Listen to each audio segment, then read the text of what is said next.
Hello, my dear students. I welcome you all, beta. Today we are going to discuss next topic, bone parameters. Bone parameters nothing but some important characteristics हैं about bones. First bone parameter we are going to discuss is bone length, beta. First bone parameter we are going to discuss bone length. What do you mean by bone length, beta? Bone length is nothing but beta equilibrium distance between the centers of the nuclei of two bonded atoms. Simple सा point है. The equilibrium distance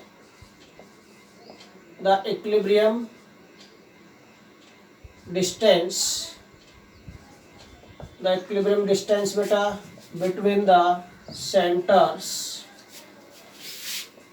of the nuclei of two bonded atoms.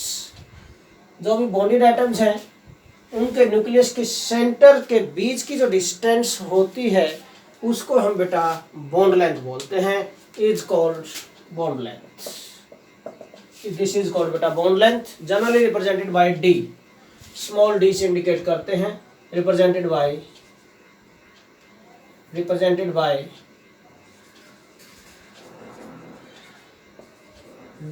D से indicate करते हैं बेटा small D से. Okay. Now एक point में आपको बताना चाहूंगा बेटा यहाँ पर कि बॉन्ड तो टू टाइप के होते हैं. आयनिक बॉन्ड भी होता है, कोवलेंट बॉन्ड भी. मीन आयनिक कंपाउंड्स भी होते हैं, कोवलेंट कंपाउंड्स भी होते हैं. इन आयनिक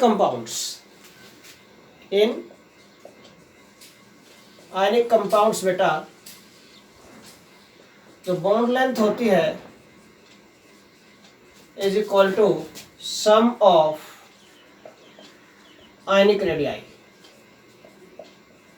आयनिक रेडियाई का सम होती है that is equal to D is equal two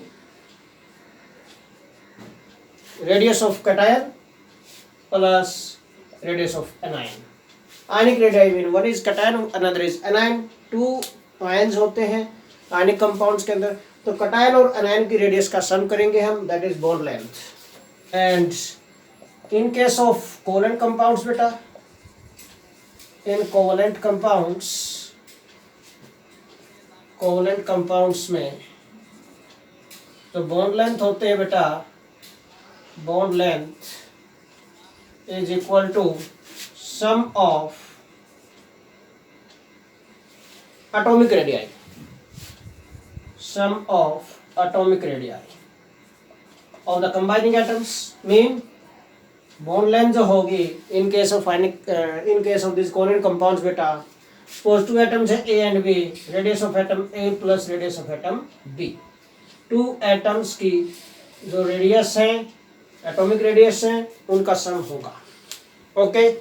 units length के वही क्या यूनिट्स होंगे बेटा? Angstrom, picometre, nanometre, all these are the units. वही यूनिट्स होंगे बेटा. यूनिट्स ऑफ बॉन्ड लेंथ क्या होते हैं बेटा? एंगस्ट्रॉम हो सकते हैं बेटा, पिकोमीटर, नैनोमीटर, ठीक है ना, एटसेट्रा. सभी को मीटर या सेंटीमीटर में कन्वर्ट कर सकते हैं, मीटर, सेंटीमीटर, ठीक है. बट स्मॉलर वैल्यूज होती हैं, जनरली इनमें रिप्रेजेंट किया जाता है. ओके. नाउ तो मीटर या सेंटीमीटर्स में कन्वर्ट कर सकते हैं. 1 एंगस्ट्रॉम 10⁻10 मीटर के इक्वल होता है. पिको -12 मीटर के इक्वल होता है. नैनो 10⁻9 मीटर के इक्वल होता है. ठीक है. ये सब पिछले चैप्टर्स में हम कर चुके हैं. नाउ बेटा फैक्टर्स अफेक्टिंग बॉन्ड लेंथ. कौन कौन से फैक्टर्स है जो बॉन्ड लेंथ को अफेक्ट कर सकते हैं? Factors affecting bond length. We are going to discuss this point now. Factors affecting bond length. Different factors are there बेटा विच अफेक्ट बॉन्ड लेंथ. जो बॉन्ड लेंथ को अफेक्ट करते हैं, different factors are there. We discuss this one by one. तो next जो topic रहेगा हमारा that is factors affecting bond length. कौन कौन से फैक्टर्स हैं जो बॉन्ड लेंथ को अफेक्ट कर सकते हैं बेटा? Generally there are 3 factors which affect bond length. कौन कौन से 3 फैक्टर्स हैं? क्या क्या हो सकते हैं बेटा बॉन्ड लेंथ को अफेक्ट करने वाले? फर्स्ट बेटा size of atoms, second multiplicity of bonds, and third is hybridisation.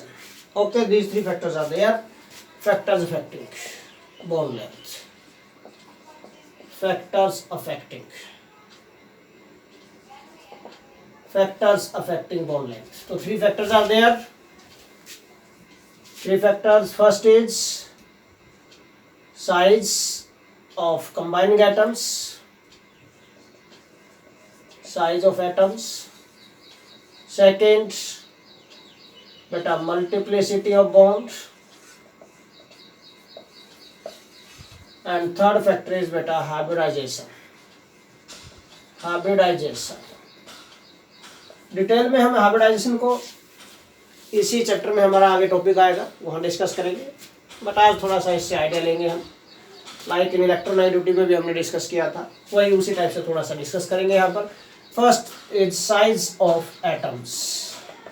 Size of atoms बेटा सिंपल सा पॉइंट है, अगर कंबाइनिंग एटम्स का साइज लार्ज होगा तो उनकी एटॉमिक रेडियस भी मोर होगी, and if atomic radius is more then bond length increases. Simple सा पॉइंट है। तो बॉन्ड लेंथ जो होती है बेटा, bond length is directly proportional to size of atoms. Size of combining atoms हम बोल सकते हैं, और क्लैरिटी देनी हो कि यहाँ पर आपको इसको, is directly proportional to size of combining atoms. जो कंबाइनिंग एटम्स हैं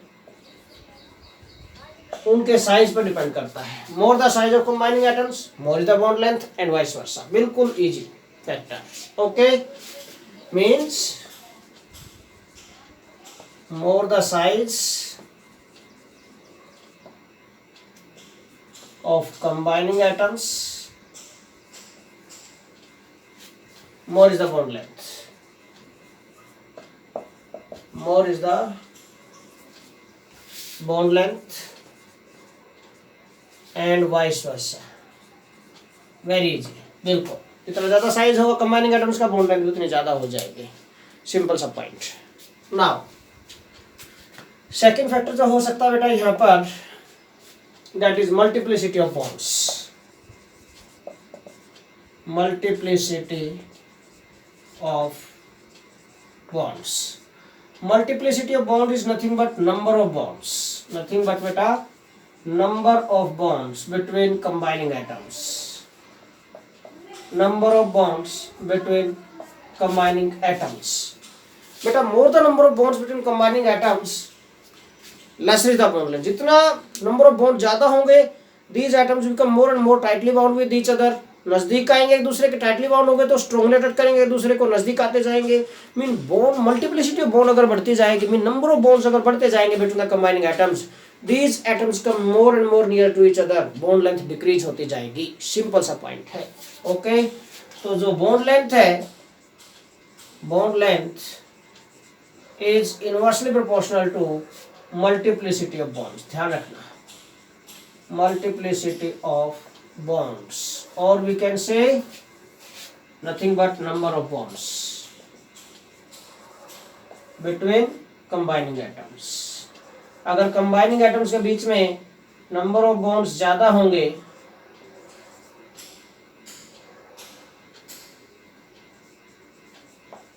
combining atoms, number of bonds between combining atoms, बेटा number of bonds ज़्यादा होंगे मीन multiplicity of bond ज़्यादा होगी, तो बॉन्ड लेंथ क्या हो जाएगी, लेस हो जाएगी। सिंपल सा पॉइंट है। फॉर एग्जांपल मैं ले रहा हूँ यहाँ पर carbon carbon triple bond, carbon carbon double bond, carbon carbon single bond. ये लो कार्बन एटम्स है सारे, मल्टीप्लिसिटी ज़्यादा है यहाँ पर ट्रिपल बॉन्ड है, कार्बन कार्बन या डबल बॉन्ड या सिंगल बॉन्ड, तो बॉन्ड लेंथ क्या हो जाएगी, ट्रिपल बॉन्ड की मिनिमम होगी, स्ट्रॉन्गेस्ट फोर्स अट्रैक्शन होगा इनके बीच में, बिल्कुल क्लोज होंगे दूसरे के।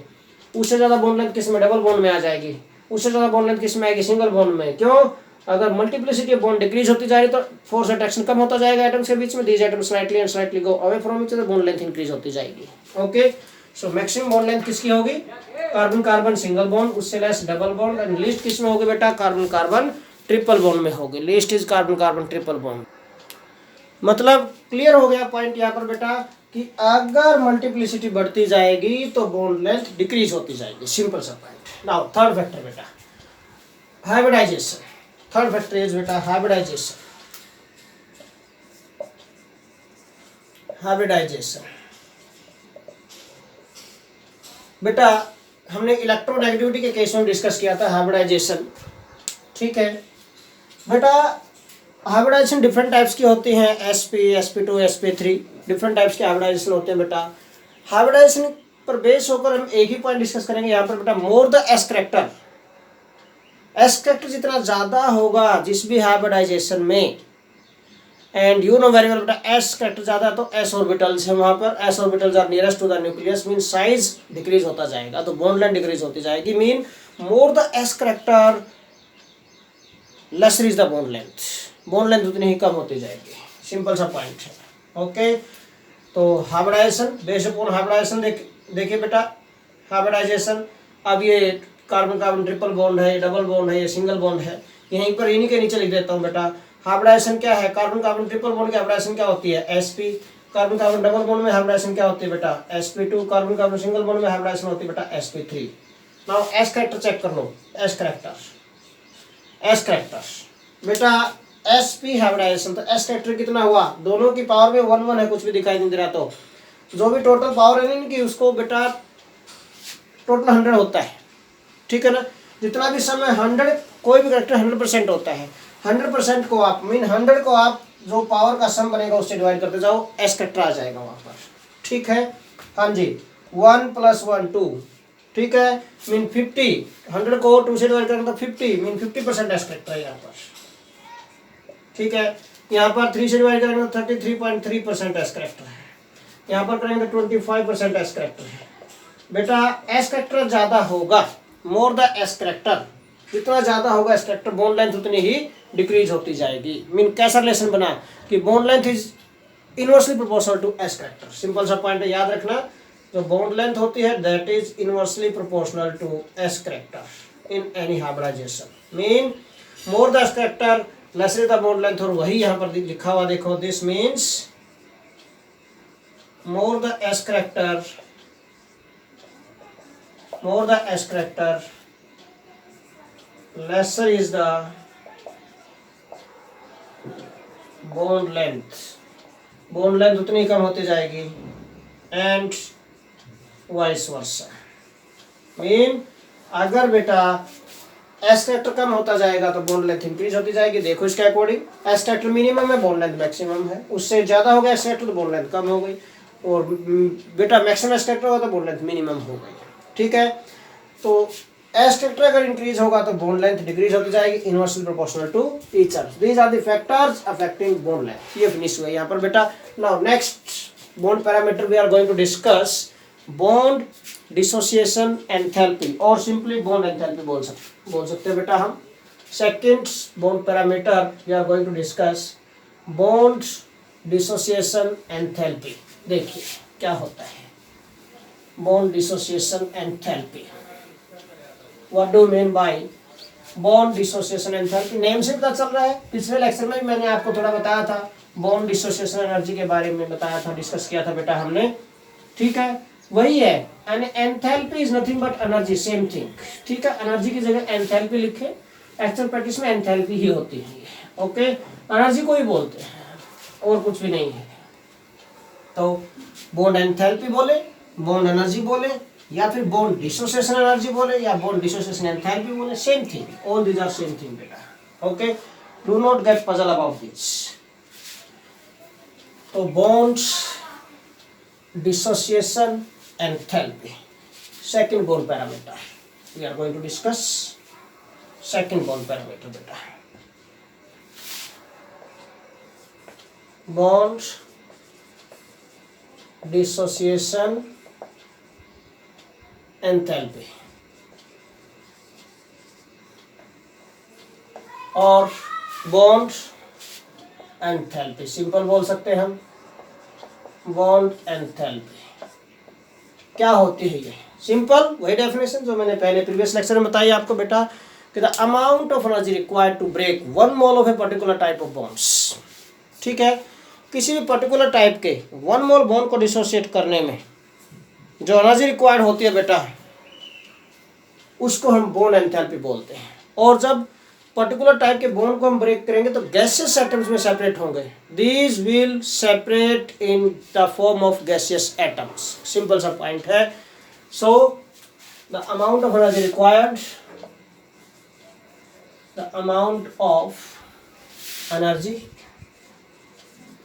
required to dissociate 1 mole of a particular type of bonds. 1 mole of a particular type of bonds to separate them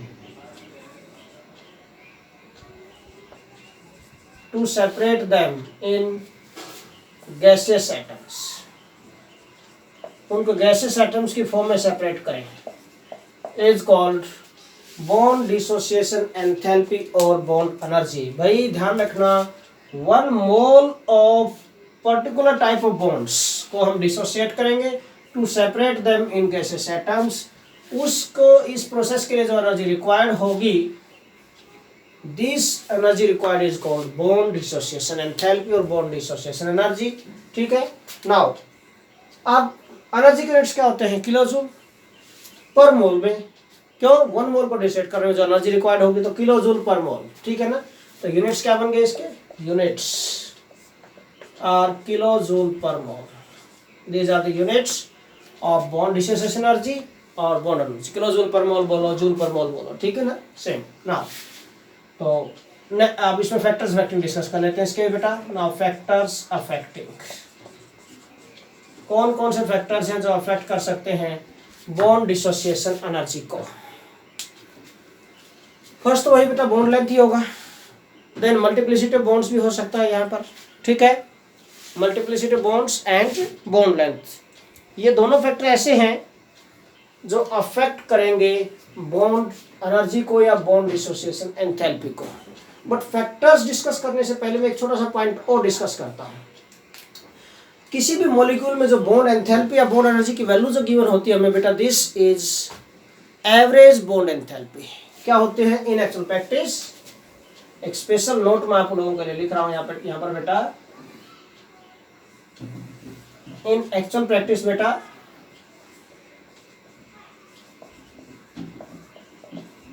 these bond enthalpies are average bond enthalpies. क्या होती है बेटा? ये एवरेज बॉन्ड एंथैल्पीज होती है. Average bond enthalpy, not actual. Average values होती हैं. क्यों? बिकॉज बेटा एक पर्टिकुलर टाइप के बॉन्ड को सेम मॉलिक्यूल में पर्टिकुलर टाइप के बॉन्ड्स को डिसाइड करने के लिए भी अलग अलग एनर्जी, बॉन्ड एनर्जी रिक्वायर्ड होती है. ठीक है.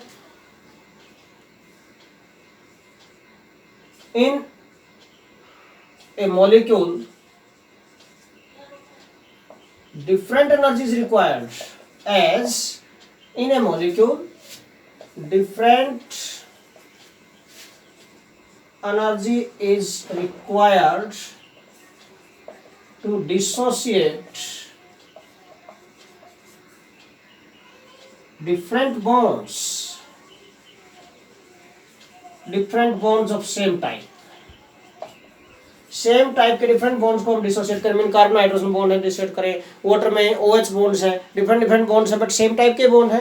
उन सेम टाइप के बॉन्ड्स को डिसोसिएट करने के लिए डिफरेंट एनर्जी रिक्वायर्ड होती है. ओके. बट किसी भी मॉलिक्यूल के लिए हमें वैल्यू एक ही गिवन होती है. तो इसका मतलब ये कैसी वैल्यूज होती हैं? दीज आर एक्चुअल प्रैक्टिस में कैसी होती हैं? These values are average bond enthalpies. Actual नहीं होती हैं, ये एवरेज बॉन्ड एंथैल्पीज होती हैं. फॉर एग्जांपल मैं वाटर का लेता हूँ. फॉर एग्जांपल बेटा इन H2O वाटर मॉलिक्यूल को वी कैन राइट दिस बेटा HOH ऐसे लिखते हैं. 1 OH bond, second OH bond. दोनों OH बॉन्ड को डिसोसिएट, वैसे तो लग रहा है कि सेम एनवायरनमेंट है, बिल्कुल है ना, एक जैसी बॉन्ड डिसोसिएशन एंथैल्पी होनी चाहिए, बॉन्ड एनर्जी दोनों की सेम होनी चाहिए. वो एवरेज वैल्यूज होती हैं जो हम बताते हैं कि OH की बॉन्ड एनर्जी वैल्यूज सेम है. बट पहले एक बॉन्ड को डिसोसिएट करेंगे तो बॉन्ड एंथैल्पी कुछ अलग आएगी, दूसरे बॉन्ड को डिसोसिएट करेंगे तो बॉन्ड एंथैल्पी कुछ अलग आएगी, डिफरेंट आएगी. क्यों? Due to change in electronic environment. Okay. तो these bond enthalpies are different. अब फर्स्ट OH बॉन्ड एंथैल्पी जो होगी, फर्स्ट OH बॉन्ड एंथैल्पी की जो वैल्यू लिख रहा हूं मैं, दैट इज 502 किलोजूल पर मोल होती है. मैं वैल्यू लिख देता हूँ। एंड बेटा सेकंड OH बॉन्ड एंथैल्पी है जो एंथैल्पी इज दिस इज बेटा 427 किलोजूल पर मोल, ये होती है। अब ये दोनों वैल्यूज डिफरेंट है ना, दोनों वैल्यूज क्या है, डिफरेंट है बेटा। तो फिर वाटर मॉलिक्यूल के लिए OH बॉन्ड की एक सिंगल वैल्यू कैसे देंगे हम, अगर दोनों वैल्यूज डिफरेंट हो? तो इसका मतलब एवरेज वैल्यू कैलकुलेट की गई है, ठीक है। Therefore average bond enthalpy of OH bond is equal to क्या आएगी बेटा, 502 plus 427 divided by 2 and it comes out to be 464.5 kilojoule per मोल। ये है बेटा, दिस इज, मान लिया वाटर में OH बॉन्ड की बॉन्ड डिस्ट्रीब्यूशन एंथैल्पी हम कैलकुलेट करते हैं, कहीं भी हम एनालाइज करेंगे तो ये वैल्यू आपको मिलेगी 464.5। ये लेकिन बॉन्ड डिस्ट्रीब्यूशन एंथैल्पी तो दोनों बॉन्ड के अलग थी, ये क्यों थी?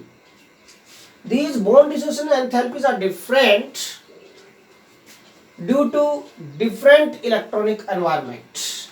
क्यों होती हैं different? Why these values are different? अब मैं पूछूं ये क्वेश्चन कि why these values are different? Why these values are different? Why? ऐसा क्यों होता है?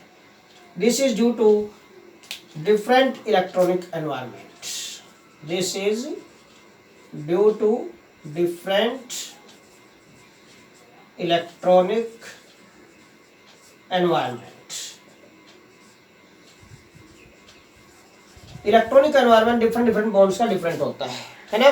अभी तो सेम दिखाई दे रहा है, एक OH बॉन्ड डिसाइड करते दूसरा OH बॉन्ड बच गया, उसका इलेक्ट्रॉनिक एनवायरनमेंट चेंज हो गया, ओके। इसलिए बॉन्ड एनर्जी उसको डिसाइड करने की जो एनर्जी रिक्वायर्ड होगी वो भी डिफरेंट होगी बेटा, ओके। इसलिए एक एवरेज वैल्यू दी जाएगी इसके लिए, दोनों का सम करके 2 से डिवाइड कर दिया हमने, 2 बॉन्ड्स थे, एवरेज वैल्यू आ गई। This is bond energy of water molecule. Mean similarly in all other molecules, ऐसे ही होता सभी मॉलिक्यूल में जो बॉन्ड एंथैल्पी वैल्यूज गिवन होती हैं, एक्चुअल प्रैक्टिस में ये एवरेज वैल्यूज होती हैं। और ये क्यों होती है, डिफरेंट क्यों होती है? क्योंकि इलेक्ट्रॉनिक एनवायरनमेंट डिफरेंट होता है सभी बॉन्ड्स का, इसलिए। नाउ फैक्टर्स अफेक्टिंग पर आते हैं बेटा। How many factors are there which affect this bond enthalpy और बॉन्ड डिसोसिएशन एनर्जी, ठीक है। तो अभी मैं आपको बता रहा था यहाँ पर, वही फर्स्ट इज वही बॉन्ड लेंथ हम ले सकते हैं, या फिर साइज ऑफ एटम्स बोलते हैं, पॉइंट वही है, okay. First factor is factors affecting, ऊपर करते हैं यहाँ पर। Now factors affecting bond length और बॉन्ड डिसोसिएशन एनर्जी। कौन कौन से फैक्टर्स है जो इसको अफेक्ट कर सकते हैं?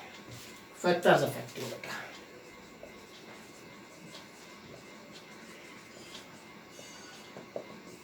फर्स्ट इज बॉन्ड लेंथ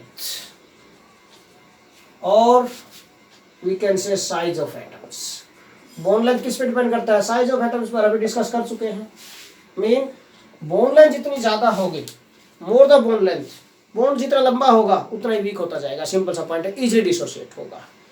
तो more the bond length less is the bond dissociation energy. और बॉन्ड एंथैल्पी मीन जो बॉन्ड एंथैल्पी है बेटा, is inversely proportional to bond length, simple सा पॉइंट है, ध्यान रखना हमेशा आप ये point. Mean more the bond length less is the bond dissociation enthalpy and vice versa, simple सा point. Means more the bond length जितनी ज्यादा होगी, lesser is the bond enthalpy and vice versa. Very easy, simple point बता रहा हूं बिल्कुल आपको। Second जो फैक्टर हम ले सकते हैं बेटा यहाँ पर, that is multiplicity of bonds. Multiplicity of bonds बेटा, second factor we can take here, we can discuss here, that is multiplicity of bonds। वही multiplicity of bonds is nothing but number of bonds, अभी थोड़ी देर पहले बताया था। Number of bonds जितने ज्यादा होंगे कंबाइनिंग एटम्स के बीच में उतने टाइटली बाउंड होंगे दूसरे के साथ। टाइटली बाउंड होंगे तो उनको डिसोसिएट करना इजी नहीं होगा, mean large amount of energy required to dissociate these. So higher is the bond dissociation enthalpy और bond enthalpy. Mean number of bond जितने ज्यादा होंगे कंबाइनिंग एटम्स के बीच में उतनी ज्यादा एनर्जी रिक्वायर्ड होगी बॉन्ड को डिसोसिएट करने के लिए, और उतनी ही ज्यादा होगी बॉन्ड एंथैल्पी या फिर bond dissociation enthalpy. Okay, so bond enthalpy और बॉन्ड डिसोसिएशन एंथैल्पी कैसा रिलेशन बना? Directly proportional, more the number of bonds more the energy required to dissociate. Okay, so bond enthalpy is directly proportional to multiplicity of bonds. Means more the number of bonds, more the bond distribution enthalpy, and vice versa. Means more the number of bonds or more is the multiplicity of bonds between combining atoms. Between combining atoms, more is the bond enthalpy or bond dissociation enthalpy and vice versa. Vice versa mean फिर से वही point, अगर less होंगे multiplicity less होगी तो bond enthalpy भी less हो जाएगी। फॉर एग्जांपल फिर से वही, suppose carbon carbon triple bond है, कार्बन कार्बन डबल बॉन्ड है, कार्बन कार्बन सिंगल बॉन्ड है, बॉन्ड एंथैल्पी किस में ज्यादा होगी ये चेक करो। मल्टीप्लिसिटी ऑफ बॉन्ड्स यहाँ पर 3 है, यहाँ पर 2 है, यहाँ पर 1 है। More the multiplicity of bond more is the bond dissociation enthalpy, है ना। मल्टीप्लिसिटी ऑफ बॉन्ड्स, यहाँ पर 3, यहाँ पर 2 और यहाँ पर 1, इसलिए बॉन्ड एंथैल्पी भी क्या होगी? So order of bond enthalpy क्या बनेगा भाई?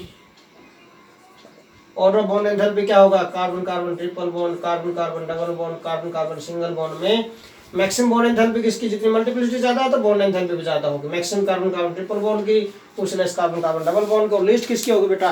कार्बन कार्बन सिंगल बॉन्ड की एंथैल्पी होगी। सिंपल सा point. Okay, another example you can take, और एग्जांपल आप ले सकते हैं बेटा। सपोज मैंने कहा बेटा हाइड्रोजन एटम्स हैं H2 मॉलिक्यूल, मैं नेक्स्ट ले लेता हूँ बेटा O2 molecule O double bond, और नेक्स्ट ले लेता हूँ N2 molecule N triple bond N। बताओ मोर बॉन्ड डिसोसिएशन एनर्जी किस में होगी? बॉन्ड एंथैल्पी की वैल्यू मैक्सिमम किस में होगी? नंबर ऑफ बॉन्ड जिसमें ज्यादा होगा, मल्टीप्लिसिटी ऑफ बॉन्ड ज्यादा होगी। यहाँ पर 3 है मल्टीप्लिसिटी, ट्रिपल बॉन्ड है, यहाँ पर डबल बॉन्ड या सिंगल बॉन्ड, सिंपल सा पॉइंट है। तो मैक्सिमम वैल्यू किसकी होगी? नाइट्रोजन की होगी बॉन्ड डिसोसिएशन एंथैल्पी, उससे लेस ऑक्सीजन की, और लिस्ट किसकी होगी? H2 मॉलिक्यूल की होगी।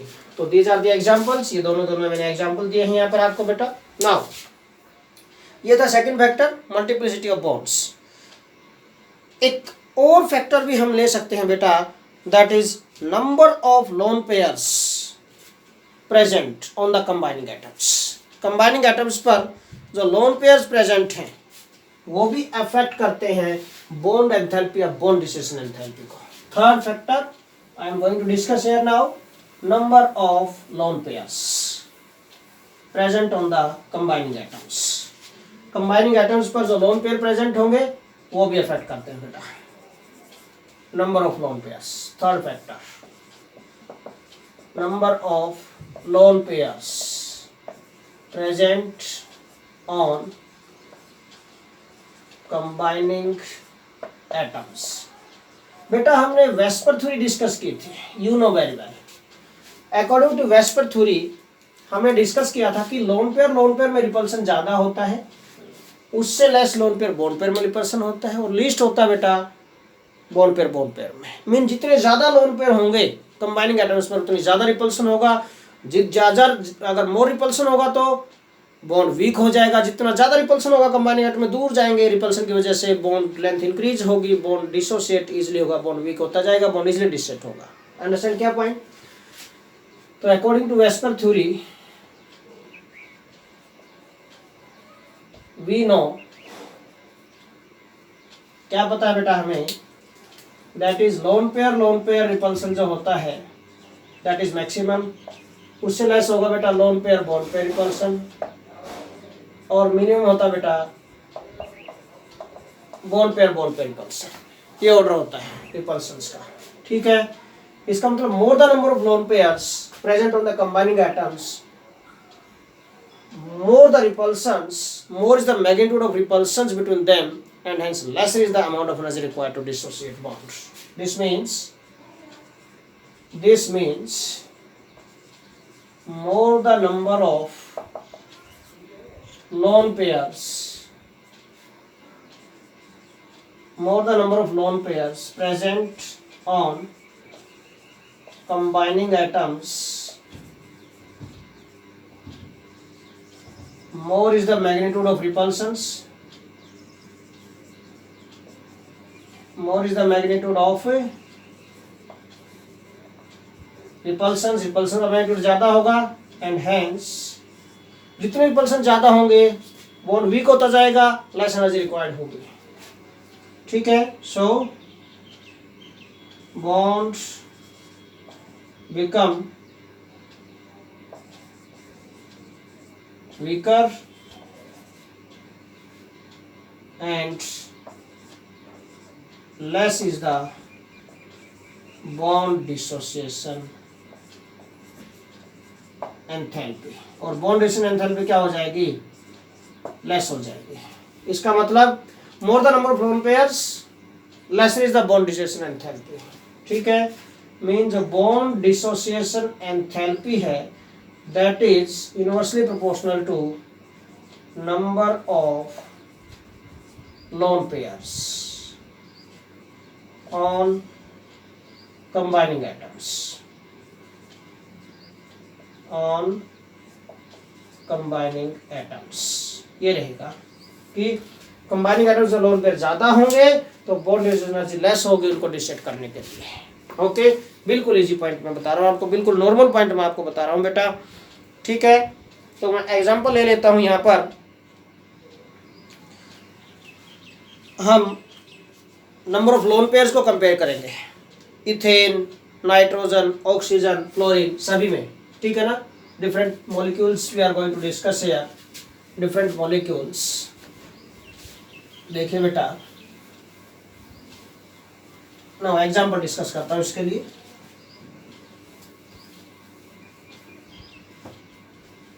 फॉर एग्जाम्पल मैंने लिया बेटा carbon carbon bond in this molecule CH3 ethane में। हम ले लेते हैं nitrogen single bond in N2 molecule, ठीक है, इन N2।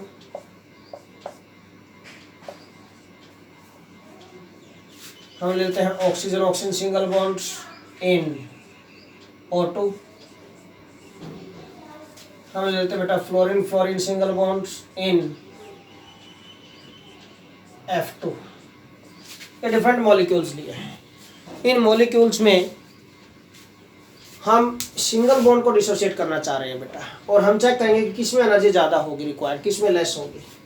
चेक करो इन सभी मॉलिक्यूल्स में number of lone pairs present on fluorine atom. Fluorine के वैलेंस शेल में 7 इलेक्ट्रॉन होते हैं हैलोजन्स, एक यूज हो गया बॉन्डिंग में, कितने लोन पेयर लगे, 3 lone pairs present on each fluorine atom. Oxygen में 2 lone pairs are present on each oxygen atoms. Nitrogen में 1 lone pair is present on each nitrogen atom, और मिथेन में कोई भी लोन पेयर नहीं है। नंबर ऑफ लोन पेयर्स बढ़ते जा रहे हैं तो रिपल्सन भी बढ़ते जाएंगे, रिपल्सन बढ़ते जाएंगे तो बॉन्ड वीक होता जाएगा, dissociate easily, less energy required होगी। सिंपल सा पॉइंट है। मीन लीस्ट एनर्जी जो रिक्वायर्ड होगी किसमें होगी, FF बॉन्ड को डिसाइड करने के लिए। उससे ज्यादा एनर्जी ऑक्सीजन बॉन्ड को डिसाइड करने के लिए, उससे ज्यादा एनर्जी नाइट्रोजन बॉन्ड को डिसाइड करने के लिए, सबसे ज्यादा एनर्जी किसमें होगी, कार्बन बॉन्ड को डिसाइड करने के लिए होगी बेटा, ठीक है। तो यहाँ पर मैं बता रहा हूँ नंबर ऑफ लोन पेयर्स क्या होते जा रहे हैं, increases here number of lone pairs increases on combining atoms। combining atoms पर number of lone pairs बढ़ते जा रहे हैं। so bond एनर्जी क्या होती जाएगी, डिक्रीज होती जाएगी। so bond dissociation energy decreases, mean minimum किस में होगी बॉन्ड डिस्ट्रीब्यूशन एनर्जी, एफ में, उससे ज्यादा ऑक्सीजन O2 में O बॉन्ड को डिस्ट्रक्ट करने के लिए, ऑक्सीजन सिंगल बॉन्ड, उससे ज्यादा N2 में नाइट्रोजन सिंगल बॉन्ड को डिस्ट्रक्ट करने के लिए, सबसे ज्यादा किस में होगी बेटा, इथेन में कार्बन कार्बन सिंगल बॉन्ड को डिस्ट्रक्ट करने के लिए एनर्जी रिक्वायर्ड होगी। ओके, सिंपल सा पॉइंट है, बिल्कुल इजी पॉइंट्स में आप लोगों को बता रहा हूँ, यहाँ पर ध्यान रखना इन पॉइंट्स को।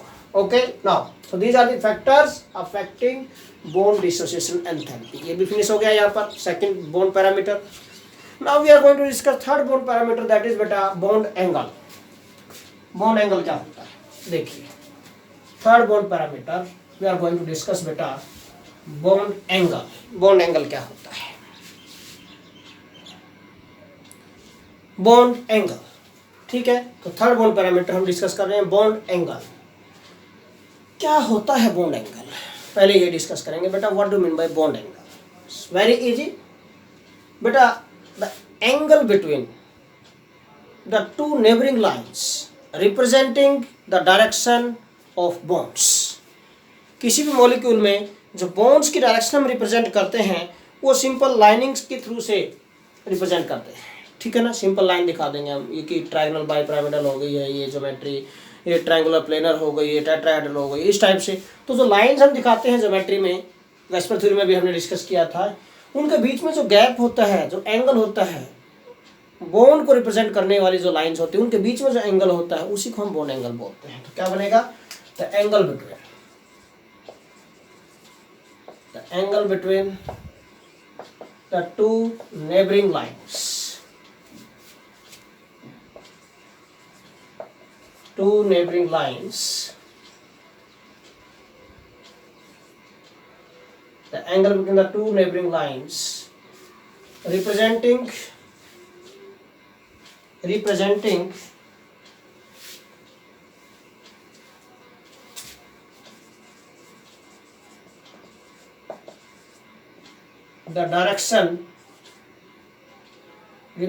the direction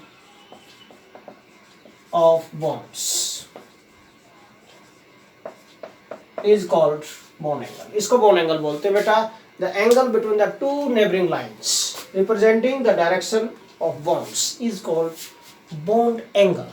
for example मैं आपको दे रहा हूँ बेटा, यहाँ पर सपोज मैंने बनाया टेट्राहेड्रल ज्योमेट्री, मीथेन में CH4 की बनाई, यहाँ पर ये कार्बन, ये हाइड्रोजन, ये हाइड्रोजन, ये हाइड्रोजन, ये हाइड्रोजन, ठीक है।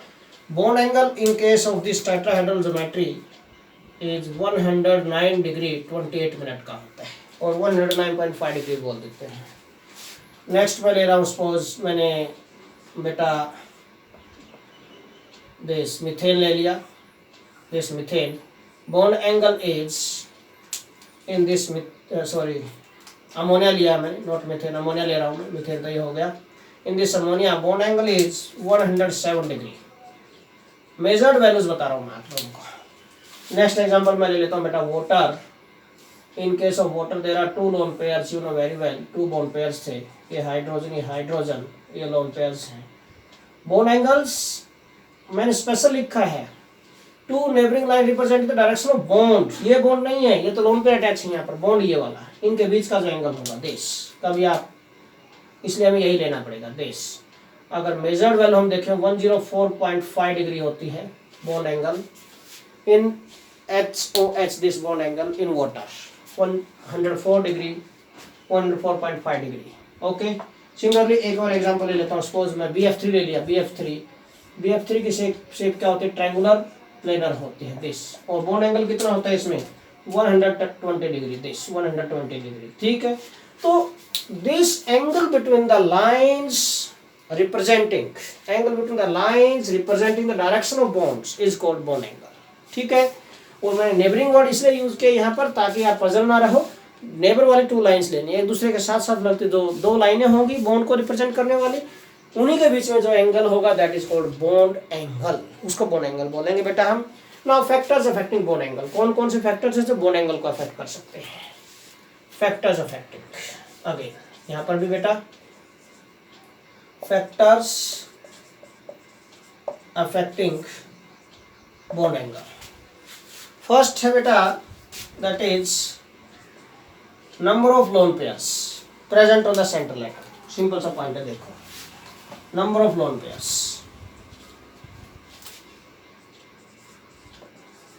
number of lone pairs present on central atom। ये देखो सेंट्रल एटम पर जो लोन पेयर्स प्रेजेंट होते हैं वो अफेक्ट करते हैं। इसके लिए मैं एग्जांपल लेता हूं इन दो केसेस को, दोनों की ज्योमेट्री टेट्राहेड्रल है, both of these two molecules have tetrahedral geometry. इन दोनों के लिए जो ज्योमेट्री है दैट इज टेट्राहेड्रल, दोनों की ज्योमेट्री टेट्राहेड्रल है, ठीक है। बट अमोनिया में जो बॉन्ड एंगल है टेट्राहेड्रल में तो ये है, this is tetrahedral geometry, methane की 128 मिनट होता है, बट अमोनिया में कितना मिला 107 डिग्री, वाटर में कितना मिला 104.5 डिग्री, और भी कम मिला। व्हाई इट इज सो, ऐसा क्यों हुआ? टेट्राहेड्रल में देखो सभी बॉन्ड पेयर्स हैं, अगर लोन पेयर बढ़ गई तो हमने वेस्पर थ्योरी के अकॉर्डिंग हम लोगों ने डिस्कस किया था बेटा, we know very well as according to VSEPR theory, as according to VSEPR theory बेटा, लोन पेयर रिपल्सन जो होता है मैक्सिमम, उससे less lone pair bond pair repulsion, और मिनिमम जो होता है बेटा that is bond pair repulsion, ये मिनिमम होता है बॉन्ड पेयर रिपल्सन बेटा, ठीक है। बॉन्ड पेयर रिपल्सन मिनिमम हुआ।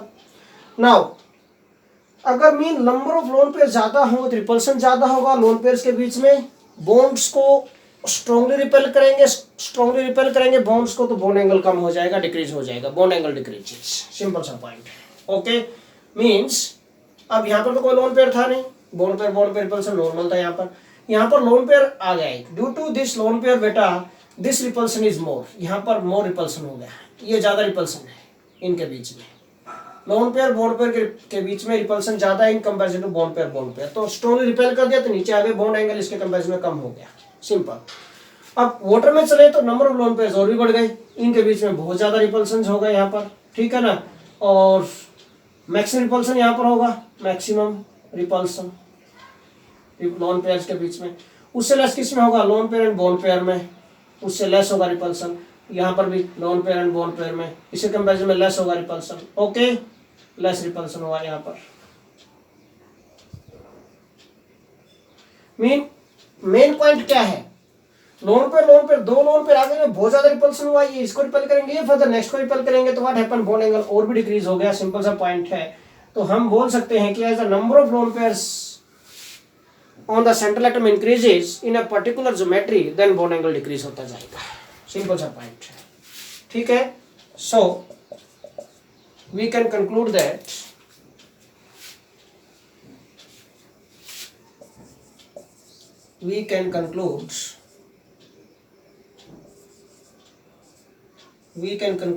beta, as the number of lone pairs increases on central atom in a particular geometry, then bond angle decreases, bond angle decrease हो जाएगा उसमें, सिंपल सा पॉइंट है, okay. Second factor जो होता है बेटा size and electronegativity of central atom, ये भी अफेक्ट करता है बॉन्ड एंगल को। Second factor we are going to discuss here बेटा, size and electronegativity of central atom. देखो इसके लिए मैं एग्जांपल लूंगा, size and electronegativity of central atom. देखिए सेकेंड फैक्टर जो होगा size and electronegativity of central atom. Similar molecule लेने पड़ेंगे हमें यहाँ पर, तभी हमें इफेक्ट पता चलेगा। सपोज मैं ले लेता हूँ NH3, PH3, ASH3, SBH3, BiH3, ये ले लिया मैंने। 15th ग्रुप के मॉलिक्यूल्स ले लिए हमने, हाइड्राइड्स ले लिए यहाँ पर इनके, ठीक है। डाउन द ग्रुप चलते हैं, साइज ऑफ सेंट्रल एटम क्या होता जाता है, increase but electronegativity decreases.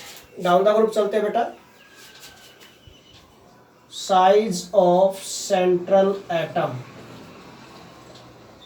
increases but electronegativity decreases. But electronegativity क्या होती जाती है? डिक्रीज सेंट्रल एटम की, और साइज क्या होता जाता है? इंक्रीज. इसकी वजह से क्या होगा? देखिए, सपोज ये NH3 है, ये lone pair, this is bond pair, ये बॉन्ड पेयर, ये बॉन्ड पेयर आ गया. इसी तरह PH3 है, ये lone pair, this is bond pair, ये bond pair, PH3. What happens? क्या होगा बेटा? लोन पेयर तो दोनों में सेम है, उसका इफेक्ट कैंसिल. अब मेन पॉइंट क्या रह गया? ये कंबाइनिंग एटम भी सेम है, हाइड्रोजन सराउंडिंग एटम, ये भी, इनका भी इफेक्ट कैंसिल. तो क्या रहेगा? सिर्फ सेंट्रल एटम बच गया. जो चेंज है, जो डिफरेंट होता है ना, वही इफेक्ट करता है. सिंपल सा पॉइंट. यहाँ पर नाइट्रोजन एटम, यहाँ पर फॉस्फोरस एटम. साइज किसका ज्यादा? फॉस्फोरस का. डाउन द ग्रुप चलेंगे, साइज इंक्रीज हुआ, इलेक्ट्रोनेगेटिविटी डिक्रीज हुई. मीन सेंट्रल एटम फॉस्फोरस की इलेक्ट्रोनेगेटिविटी लेस है than nitrogen. Electronegativity of phosphorus is less than electronegativity of nitrogen. Simple सा पॉइंट. ओके, तो इसके अगर इलेक्ट्रोनेगेटिविटी लेस है, due to this what happen? ये बॉन्ड पेयर्स हैं, यहाँ पर बॉन्ड पेयर्स. इलेक्ट्रोनेगेटिविटी नाइट्रोजन की मोर है, फॉस्फोरस की लेस है. तो क्या होगा? इलेक्ट्रोनेगेटिविटी होती क्या है? Tendency of an atom to attract shared pair of electrons towards itself. अपनी तरफ अट्रैक्ट करने की टेंडेंसी है जो शेयर्ड पेयर को, उसको बोलते हैं हम इलेक्ट्रोनेगेटिविटी. अब नाइट्रोजन पेयर्स को जो यहाँ सेंटर में होने चाहिए थे, ये जो बॉन्ड पेयर्स जो यहाँ सेंटर में होने चाहिए थे, सेंटर में ना होकर क्या होंगे? ये सेंटर में होने चाहिए थे. दोनों कंपेयर कर लेते हैं. देखो, जो सेंटर में होने चाहिए थे बॉन्ड्स के, नाइट्रोजन की इलेक्ट्रोनेगेटिविटी ज्यादा है, तो ये इन बॉन्ड पेयर्स को स्ट्रांगली अट्रैक्ट करेगा अपनी तरफ. The bond pairs, these bond pairs are very near to this nitrogen. Then in phosphorus की इलेक्ट्रोनेगेटिविटी कम है, ये अट्रैक्ट तो करेगा बट इसके कंपैरिजन में कम, थोड़े स्लाइटली शिफ्ट होंगे इसकी तरफ, बट इसके साथ कंपेयर करें तो थोड़े दूर आ गए सेंट्रल एटम से. और अगर बॉन्ड पेयर दूर आ गए सेंट्रल एटम से, देन व्हाट हैपेंस? क्या होगा अगर बॉन्ड पेयर दूर आ गए सेंट्रल एटम से बेटा? तो गैप इनके बीच में क्या हो गया? इंक्रीज. देखो, ये है सपोज, ये देखो, ये सेंट्रल एटम, ये मेरी फिंगर्स आ रही है बाहर, ये देखो, गैप दूर जा रहे हैं सेंट्रल एटम से, तो गैप बढ़ता जा रहा है. सेम पॉइंट है, गैप बढ़ता जा रहा है. अगर दूर आते जा रहे हैं सेंट्रल एटम से, तो गैप इंक्रीज होता जा रहा है इनके बीच में. अगर ये गैप इंक्रीज होता जा रहा है इनके बीच में, गैप इंक्रीज है ना. नाइट्रोजन के केस में सपोज ये बॉन्ड पेयर बिल्कुल यहाँ पर है, फर्स्ट वाले पोर पे है, बिल्कुल नजदीक है. बिल्कुल नजदीक आने से इलेक्ट्रॉन पेयर एक दूसरे को रिपेल करेंगे, स्ट्रांगली रिपेल करेंगे तो रिपल्सन इंक्रीज होगा, तो बॉन्ड एंगल इंक्रीज हो जाएगा. बट फॉस्फीन के केस में आए, यहाँ पर NH3 से PH3 पर आए हम, फॉस्फोरस की इलेक्ट्रोनेगेटिविटी कम हो गई, बॉन्ड पेयर स्लाइटली दूर चले गए, फर्स्ट से सेकंड पोल पर आगे. देखो, गैप बढ़ गया इनके बीच में. गैप बढ़ जाएगा तो व्हाट हैपेंस बेटा? रिपल्सन कम होगा इनके बीच में. रिपल्सन कम होगा तो ये थोड़े से नजदीक आएंगे और बॉन्ड एंगल क्या होता जाएगा? डिक्रीज होता जाएगा. इसका मीनिंग क्या है कि डाउन द ग्रुप चलते हैं हम, then what happens? Size of central atom increases but electronegativity decreases. Due to this what happens beta? Bond pairs go slightly away from each other. Due to this what happens beta? क्या होगा? Due to this bond pairs slightly go away from central atom. Central atom से दूर जाएंगे and also gap between these bond pairs increases. इनके बीच में gap क्या हो गया? इंक्रीज हो गया, which results decrease in repulsions between bond pairs. bond pair में repulsion decrease होगा, so they come near to each other and so they come near to each other beta and bond angle decreases. और bond angle क्या हो जाएगा? Decrease हो जाएगा. Simple सा point है. मीन अगर electronegativity of central atom decrease होगी और साइज इंक्रीज होगा, तो सिंपल सा पॉइंट है भाई कि रिपल्सन्स बॉन्ड पेयर के बीच में कम हो जाएगा क्योंकि दूर जाएंगे वो एक दूसरे से, और रिपल्सन्स कम होंगे तो वो फिर नजदीक आएंगे एक दूसरे के. ठीक है ना, रिपल्सन इंक्रीज होने से. If these bond pairs come near to each other then what happens, bond angle decrease होता जाएगा। तो यहाँ पर अगर हम डिस्कस करें बॉन्ड एंगल डिक्रीजेस इन सभी मॉलिक्यूल्स में, बॉन्ड एंगल डिक्रीज होता जा रहा है, डाउन द ग्रुप चलते हैं regularly. Okay, now last bond parameter we are going to discuss बेटा, last bond parameter that is bond order. Fourth bond parameter we are going to discuss बेटा, bond order. Bond order क्या होता है, अभी थोड़ी देर पहले बताया था, that is nothing but number of bonds present between combining atoms, कुछ भी नहीं है, number of bonds present between combining atoms, between combining atoms is called bond order. इसको बॉन्ड ऑर्डर बोलते हैं, सिंपल सा पॉइंट है। तो भाई बॉन्ड ऑर्डर अगर ज्यादा होगा, ठीक है, में नंबर ऑफ बॉन्ड्स अगर ज्यादा होंगे कंबाइनिंग एटम्स के बीच में, तो बॉन्ड ऑर्डर भी ज्यादा होगा, सिंपल सा पॉइंट है। इसका मीनिंग क्या है, जो बॉन्ड ऑर्डर है is directly proportional to number of bonds between combining atoms, between combining atoms, simple सा पॉइंट है।